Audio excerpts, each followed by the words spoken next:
Happy Friday, everybody. Does anybody have tristodectophobia, the fear of the number 13? My grandmother would never stay on the 13th floor of a hotel. Some hotels don't even have them. So regardless, today is May 13th, 2022, and this is your Friday the 13th planning update. As it is Friday the 13th, I thought I'd address some fears that many people have about the market and are based on myths and facts that just aren't true. So I'll go through some definitions. I'll identify what the technical definition is of some of these things and what that really means. As we're seeing some pretty rough waters in the market these days, I thought I'd talk about some bear market myths and facts and try to clear up a few things. Let's start with the definition, what it is and what it is not. Before we hit the bear market definition, let's do one that I get every day.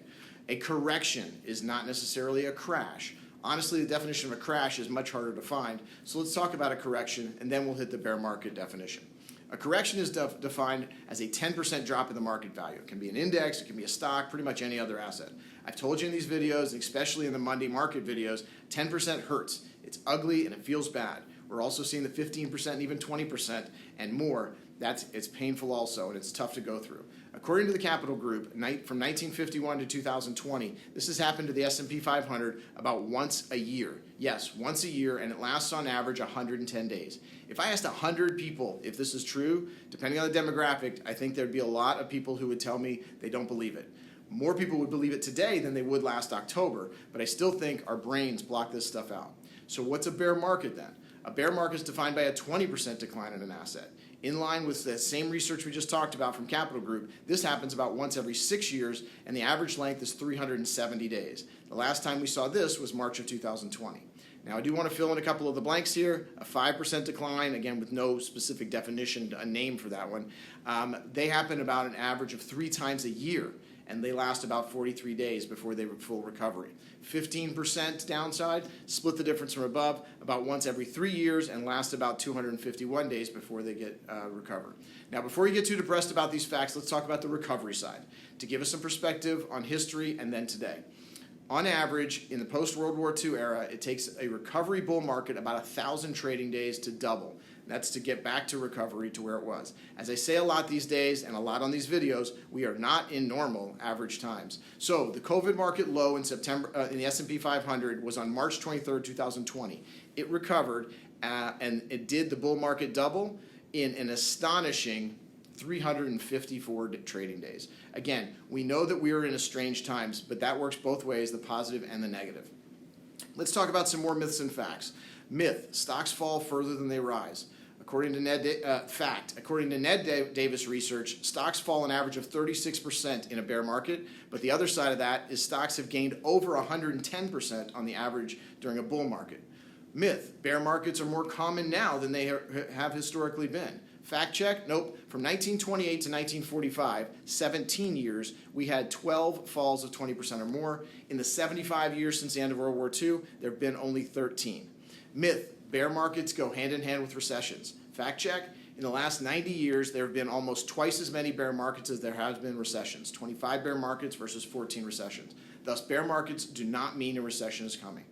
An important myth that we need to address is the ability to sidestep any further losses in the market, but by selling now and getting back in. The facts also do not back up this claim.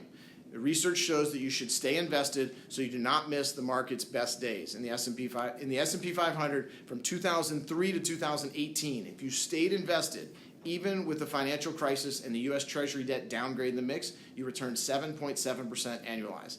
If you missed just the best 10 days in that period, you went all the way from 7.7% annualized to 2.96% annualized. Missed the best 20 days, you were up a whopping 0.03%. Missed the best 30 days, you lost 2.47%, and if you lost 2.47%. And if you missed the best 40 days, you lost 4.59%. Now, while we know that the market is always going up and down and sideways, it's hard not to let these moves get us off track.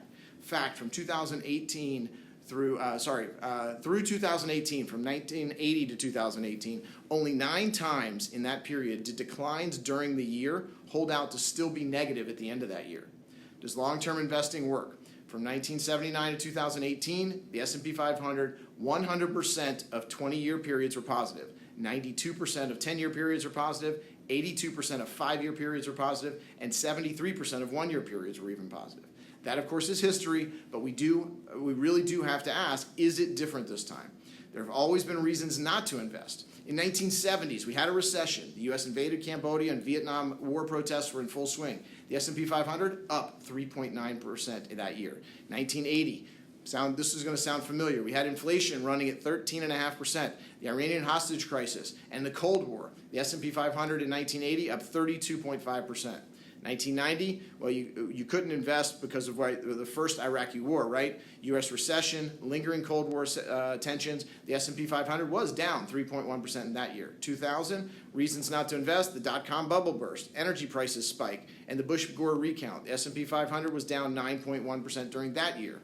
2010, lingering fears from the Great Recession, the financial crisis, election year uncertainty, and healthcare reform. S&P 500 up 15.1%. What will the pandemic time period bring? We don't know. It may not feel this way at this time, but history does tell us that stocks go up more than they go down. In the last 9 decades, we've had bear markets for just under 21 years. That means stocks we have moved up 75% of the time. So the question I have that I've had more in the past few months has been, does this market drive you crazy? Well, as a whole, I do prefer markets going up to markets going down, obviously, but in most cases, let me explain that there is a way to properly deal with both of these markets. Failing to plan is planning to fail, as they say. So if you've heard today, there's a lot of good evidence that says if you don't panic during the tough times in the stock market, you'll come out okay in the long run. The time frame is the key. While we are not trying to ride this roller coaster of the market, that's not our goal. But if we find ourselves like we are now, down in the markets, we need to take a step back. Do you need that money soon? If so, let's talk about it. We'll do all we can to have a proper liquidity plan. We've done that with you all along. If you're taking income now versus growth for the future, your near-term liquidity needs are different, and we're taking care of that. If you don't need access to assets at this time, remember the facts. The average bear market lasts 1.3 years as an average loss of 36%. The average bull market lasts 5.7 years and gain 178%. Can you afford to wait? I've spoken about some ideas for what to do to take advantage of downturns in the market. Remember, that's the last couple of weeks we've been talking about that.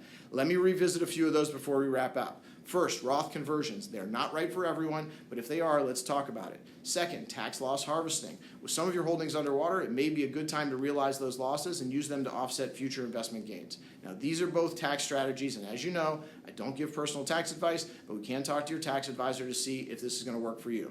Finally, when the market is down, there may be opportunities to buy stocks at prices you haven't seen in a while. Just because it's down doesn't make it a good buy, but good companies may have been sold off. Let's talk about a shopping list and some price objectives. There are a lot of myths and facts to keep in mind on this Friday the 13th and every day in the market as well. As always, we should be in touch to discuss what actions, if any, at this time are right for you. Please call. Let's talk about it, especially with down market planning ideas. Come back on Monday for our Monday market update video. As always, there's a lot going on. Have a great weekend.